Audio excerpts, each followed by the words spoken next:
Just tickled to death, but it is a blessing to be able to be part of. Yeah. A little more involved, I guess, than maybe a mother would Yeah. be. So, Yeah. I'm sorry. We have a full. We ready? Okay.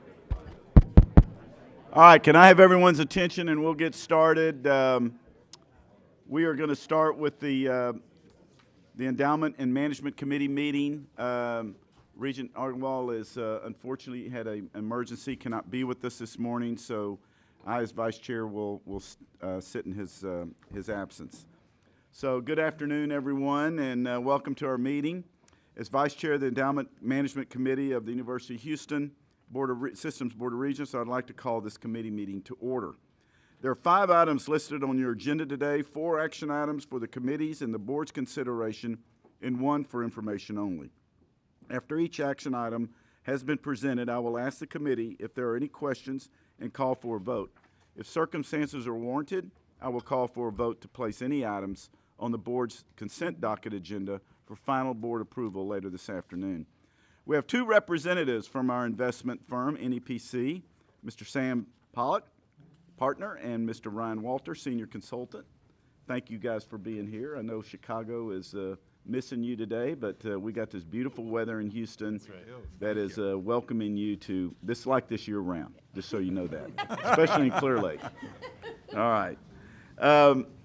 Anyway, welcome to everyone here at the meeting, and I'd also like to thank everyone at Clear Lake for setting all this up and making us feel welcome here today. We're going to enjoy the day with y'all. So with that, I would like to introduce our first item requiring committee approval. It's the minutes from the Endowment Management Committee meeting held on August 21st, 2024. Does anyone on the committee have any questions or corrections for the minutes? If not, I will take a motion to approve. So moved. Do I have a second? Second. Okay, all in favor? Aye. All right, perfect, thank you. The minutes for the August 21st Endowment Committee meeting are hereby approved. The first agenda item to be presented today is item C, a report from the NEPC regarding the University of Houston System endowment and non-endowed portfolios. Mr. Raymond Bartlett, our Senior Vice Chancellor, former AD for Admissions and Finance, will you please introduce this item? See, we threw the former AD in there. Thank you. I'll never forget that. Thank you. Once an interim AD, always an interim AD. But thank you very much. I'd like to turn it over to Mr. Pollock to talk about the performance of our portfolios as well as any other matters regarding both the endowed and non-endowed. So please, Mr. Pollock. Trouble you for the clicker, I believe you have. Absolutely. Thank you. You bet. Good morning, everybody. Great to be with you. And again, to Clear Lake, thank you for hosting us today. Excited to visit with everybody today. I don't know that. Point it here. Okay, if we could jump perhaps to page 8, that would be helpful.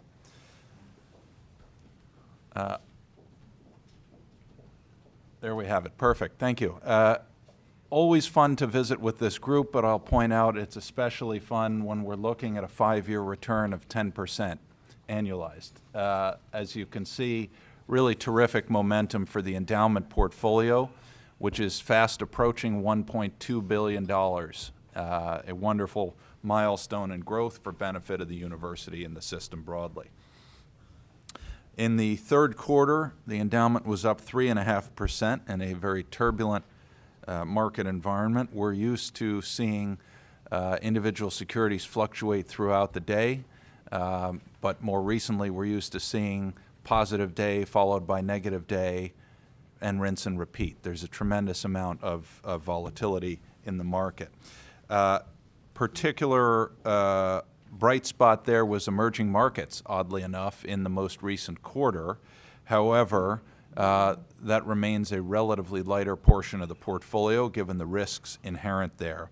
And broadly, public equity remains one of the 2 dominant drivers of growth in the portfolio. Particularly over the past year, we do like to look, while we do meet with this group quarterly, we like to take a longer term perspective, and the 1-year return for your public equity holdings was positive 27.5%. Private equity, looking a bit longer term, over the past 10 years has now earned 16% annualized, remains a bedrock element in the portfolio, and has driven real growth. Important also to note and celebrate that not only has the absolute performance there been very strong, but the relative performance, which is acutely important in private equity. The range of performance outcomes in public equity and in fixed income tend to be relatively narrower. The range of outcomes in private equity are quite enormous, and therefore manager and fund selection are critical. I will continue on with some observations on performance at a high level and setting the stage for the endowment payout discussion and investment policy change. Some very positive news on the peer front. You can see, compared to this peer group of universities with assets between $750 million and $2 billion in their endowments, that UH now really looking very good, not just on the most recent quarter, but as we look out to the 3- and 5-year periods, in absolutely excellent shape, and we're really very pleased to see that.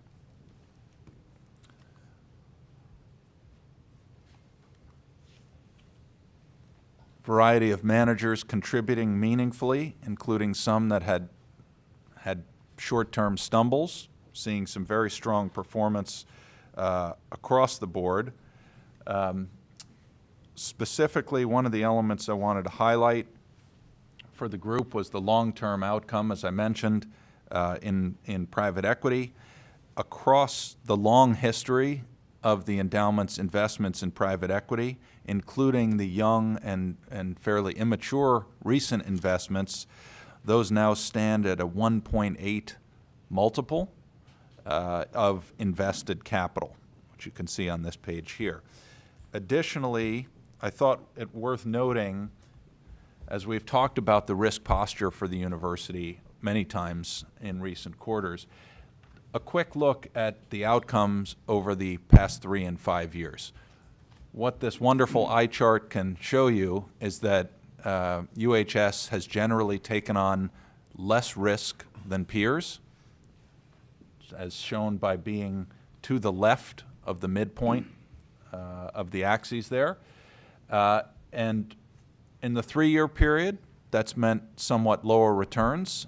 But as we look out longer, you see the plot for the UHS endowment in that top left quadrant, which means less risk, less volatility, and better returns. So it's a great outcome in aggregate for the university. I want to spend a minute on the perhaps less loved sibling of the endowment portfolio, the non-endowed assets. I know that everybody gets so excited about fixed income, but I think it's worth a moment to celebrate the outcome there as well. These assets exist to support the university, and the primary focus is capital preservation. But to the degree we can grow them beyond that, that provides real material benefit to the university, to the system.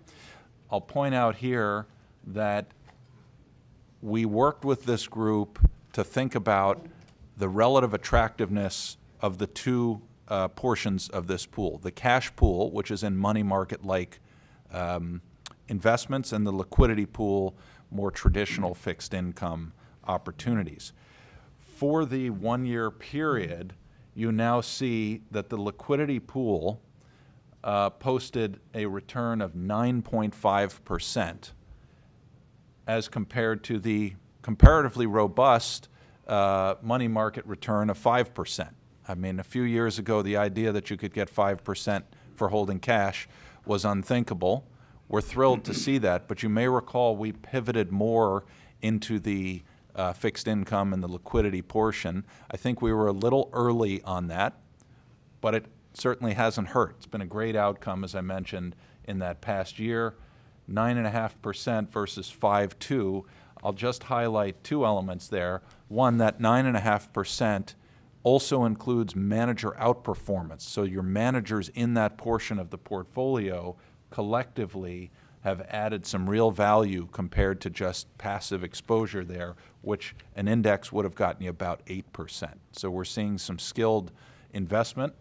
The second is, of course, that 4% difference on a pool of $400 to $450 million, that's real significant money. So I want to thank the group for your work on that and collaboration in thinking through optimization of those assets. We continue to think that that's going to be the right place in balancing risk, which is paramount for this pool, but also recognizing we're in a totally different environment from an interest rate and fixed income market standpoint. Sam, what's your outlook for this performance? And I know you don't like to forecast things that, you know, have a lot of variability to it, but is your sense this will continue to offer these kind of opportunities for these returns, or you think we're seeing kind of the high watermark on this? Regent Moore, thank you for the tough question. I will say on the fixed income side of the ledger, we have more confidence that this is the new world order and that we will see robust returns there. Public equity side, we anticipate a lot of volatility, and I think one of the hardest things there is not directionally do we expect growth, because we certainly do. Over the long run, that's going to continue to be a massive growth driver for the university and any other investor for that matter. The question is, what does that look like? What does that look like U.S., non-U.S.? What does that look like even within the U.S.? We had a period recently where a majority of the S&P 500 had done nothing, but the S&P 500 was in very healthy territory thanks to the likes of NVIDIA and relatively few names within that. So the concentration is also something we're thinking about because it has implications for active versus passive management and the implementation of the strategy. So I think that's something that we're giving a lot of thought to in this environment. What about the outlook for, am I on? The outlook for mid and small cap? Think that the opportunity set there is perhaps even more compelling in the small cap arena than it has been. We've seen far more robust returns recently than we've seen for most of the last decade. A more favorable interest rate environment has some real tailwind potential. And I do think, Regent King, I'm going to assume you were largely referring to U.S. mid-cap and small cap, and so I think that's an important difference. Okay. The risk factors for small cap outside the U.S. feel a little bit elevated to us compared to the U.S. environment. So I think we're very positive there.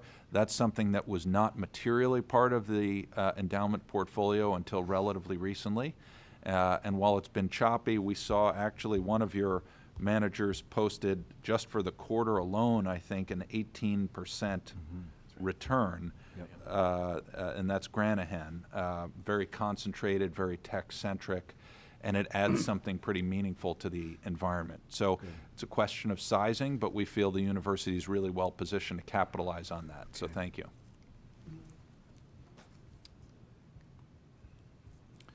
So that's, to a degree, the exciting world of performance on those. I'll also just mention that those that want to take a look at the breakdown of the private holdings in the portfolio, there's additional detail in your materials, I believe on page 59. Thank you, Mr. Bartlett. 59. I'm not going to jump to that, but that section contains some interesting insight, fund by fund, and also in terms of sector exposure within your private holdings, which might be a useful reference at some point. From a manager standpoint, we continue to have strong conviction in the vast majority of managers. in the portfolio. I say the vast majority so that we're clear. We're keeping a careful eye on a couple in particular that are seeing their asset levels fluctuate and not necessarily in a positive direction, and we're mindful of that and the potential risk. So that's something that in concert with some potential strategic changes that we'll discuss later today that we envision revisiting with this group in the near future. And with that, Mr. Bartlett, I believe that concludes our remarks on the performance of the two pools. We could celebrate for longer, but I know we have other items on the agenda. So I think with, unless there are additional questions from the group, that will conclude our comments. Okay, thank you, Sam and Ryan, and thank you, Mr. Bartlett. This item was presented for information only and requires no action by the committee. The next item on the agenda is item D. Approval is requested for full liquidation of 2 managers to support the fiscal year 2024 endowment payout. Mr. Raymond Bartlett, will you please introduce the item? Yes, sir. I'll turn it back over to NEPC to discuss a couple of liquidations from our portfolio, plus the use of some cash to raise the necessary funds to pay for the annual distribution from our endowment to our universities. So, Mr. Walter? And of course, from the university's standpoint, this is needed and useful funds to support operations. From our standpoint, of course, it's also a nice opportunity to make modest adjustments to the portfolio, and that's the spirit in which we're approaching this today. Mr. Walter, please. Thank you, Mr. Pollack and Mr. Bartlett. So on an annual basis, seems like we did this yesterday for the previous fiscal year. We're here again. This year's annual payout for distribution is $48.5 million. And just want to communicate to the regents that this is very routine for us. The portfolio is designed to be liquid. It's about 2/3 daily liquid, where we could sell and get out same day. Cash would be available the next day or 2 days. So as Mr. Pollack stated, we do look at it from a standpoint of this gives us a rebalancing opportunity. We look at areas of the portfolio that might have shrunk, or there could be overlap, or looking forward, we may be looking just towards other areas. So these 2 liquidations at the top of this chart really fall right in that ballpark. So Global Alpha International Small Cap is a small position at around $20 million, as is T. Rowe Price. We think we can get those exposures in other areas of the portfolio now and also going into the future. So those are 2 smaller positions, not as significant to the portfolio, where we envision looking elsewhere in the future. So those would be 2 full liquidations, one for Global International Small Cap, which is an equity fund. T. Rowe Price, new era fund, is public equity but focused on publicly traded natural resource equities. So that would get us to about $20 million apiece, so that's 40. And then we have ample cash balance at this particular moment to fund the rest of it from the existing cash balance, taking us to 48.5. So that allows us to get cash back down to target. And then, as mentioned, this is routine for us with endowments and foundations, routinely pulling out 4 to 5% of the portfolio annually. So happy to answer any questions on this recommendation. Thank you, Ryan. Any questions? If not, I will call for a vote. Do I have a motion to approve this action? So moved. Second? Second. Okay, all in favor? Aye. All right. Thank you. The item is hereby approved and by the committee. Next on the agenda for today is item E, which is the approval requested for changes to the University of Houston System's Endowment Fund Statement of Investment Objectives and Policies. Mr. Bartlett, will you please introduce the item? Yes, sir. Following an excellent conversation yesterday with the Endowment Management Committee and our investment workshop, emanating from that discussion, among other things, was a decision to make some strategic changes to our asset allocation, both in terms of the long-term targets as well as the ranges. and I'd like to turn it over to NEPC to talk about those specific changes that we're recommending following yesterday's conversation. Thank you. Thank you, Mr. Bartlett. As Mr. Bartlett mentioned, there was some spirited debate and conversation yesterday. Where we came out were some slight tweaks to the portfolio. At the end of the day, to sum it all up, we're moving about 6% of the portfolio from more defensive assets, i.e. high-quality fixed income and cash, and we are moving that more towards a return-seeking posture. So translation on that, we're trading a little bit of fixed income for some more equity, with the data indicating that that should lead to strong performance long-term, because this portfolio will be here, long after we're all gone. So we have time on our side. So if in your materials, there is the investment policy statement. You'll see most of the words are unchanged. Where you see the differences and the changes is in the appendix, where we do outline that asset allocation specifically. You'll see targets. Those are specific numbers that we work towards over time. And as we build out our private market, specifically private equity, we don't get there overnight. So that is a couple-year process that we'll be able to follow along and work towards those targets. And then lastly, kind of in the middle column there, is an acceptable range. Knowing that markets move, they're fluid, they're fast-moving these days. It's difficult to always be right on target, so we stay within approved ranges. And I'll finalize my comments, especially kind of from our side of this table. We think it's true that, this is one of the most important decision points that the regents will make, as future returns in portfolios are largely due to asset allocation decisions. So happy to answer any questions on how we got there or where we're ending up today. Thank you, Ryan. We did, and I know Chairman Argwal was very pleased with the turnout and the engagement with all of the committee yesterday in person, and a very robust conversation. I think it was very engaging, and I think we all landed in a really good place, and made a lot of sense to where we should go forward. So with that, is there any other questions on the request for the changes in item E? If not, I'll take a motion to approve. I'll move it. Second? Second. All in favor? Aye. Okay. The item is hereby approved by the committee. Thank you again, and good work on that. Thank you. Next item on the agenda is item F. Approval is requested for the liquidation of the University of Houston Downtown Quasi-Endowment for Freshman Success, University of Houston Systems.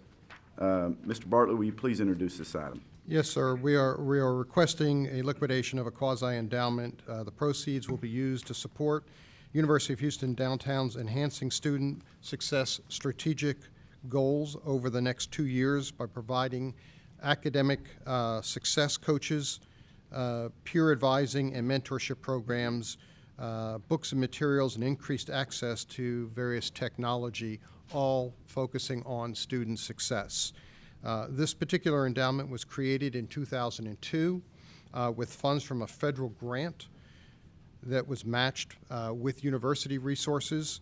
The stipulation at the time that the funds were provided was that they had to be maintained for 20 years. That 20-year period has expired, and the University of Houston Downtown would like to use these resources towards investing in their students and their success. Total cost about $1.3 million. Any questions? Any questions on this item? Do I have a motion to approve? Second? Second. All in favor? Aye. Okay. Thank you. The item F is now approved by the committee. And Mr. Bartlett, the next item on the agenda today is item G, which is the approval of a request for the annual review of the University of Houston Systems Board of Regents Endowment Management Committee Charter. Again, Mr. Bartlett, will you please introduce this item? Yes, sir. We have reviewed the charter. We have no recommended changes for this review period. Okay. We still need to approve this item Yes, as presented. I'll move it. Second? Second. Okay, all in favor? Aye. Okay, that item is hereby approved by the committee. Mr. Bartlett and Sam and Ryan, thank you again for your presence here. This concludes the presentations and approval of our agenda items today. May I hear a motion to place the 4 action items unanimously approved by the committee on the Board of Regents consent docket agenda? So moved. Second? Second. All in favor? Aye. Okay. This item has been unanimously approved by the committee and will be placed on the Board of Regents consent docket agenda for final board approval at the board meeting held later today on November 21st. If there are no other questions, this concludes the items that are listed on the agenda for action. And with that, I would like to move to the next section on your agenda, which is Section 2, the executive session. It should be noted that an executive session will not be held today. Does anyone have any further questions or comments for the committee and/or for the presenters? If not, before no further business coming before this committee, the committee is hereby adjourned. Thank you again. Safe travels back to Chicago. Thank you. Great to be Maybe with take you. a little of this Texas weather with you. I would love that. I Can't would take the love that. barbecue though. There's snow on the ground up there, I've heard. Good. We'll send us some natural gas. All right. Yeah, that's right. We'll burn it. All right. Thank you. Thanks. So is net audit and compliance?